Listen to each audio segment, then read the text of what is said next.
Wait a minute, if you haven't subscribed to the channel, then I would recommend you to do it first before the video starts. So, DHT or dihydrotestosterone is an endogenous androgen sex steroid and hormone. Many scientific studies have shown that high levels of DHT can shrink your hair follicles as well as shorten this cycle, causing hair to grow out looking thinner and more brittle, as well as fall out faster. DHT can also make it take longer for your follicles to grow new hairs once old hairs fall out. So now you know DHT can cause hair fall and hair thinning.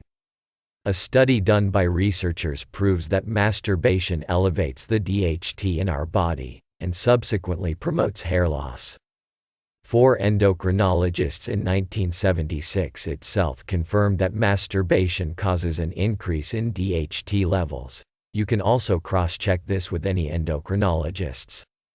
And yes, masturbating 2 to 3 times a week may not cause hair loss, but masturbating once or more every day would significantly increase DHT and block nutrient supply to the affected follicles, thereby causing hair loss.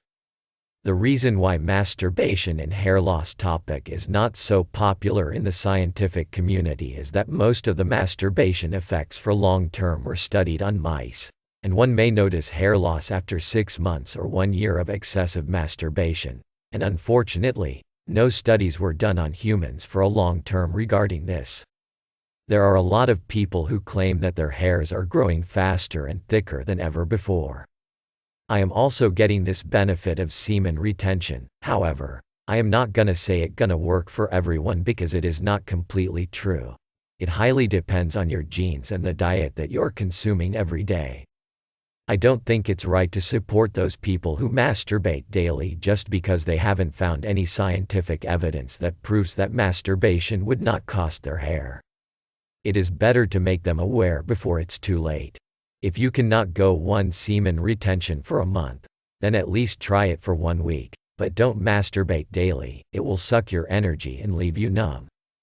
Some studies also say that not masturbating can increase DHT because it will increase testosterone levels in your body.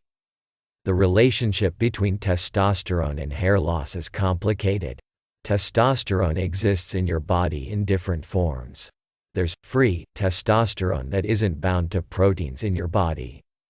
This is the form of testosterone most available to act within the body.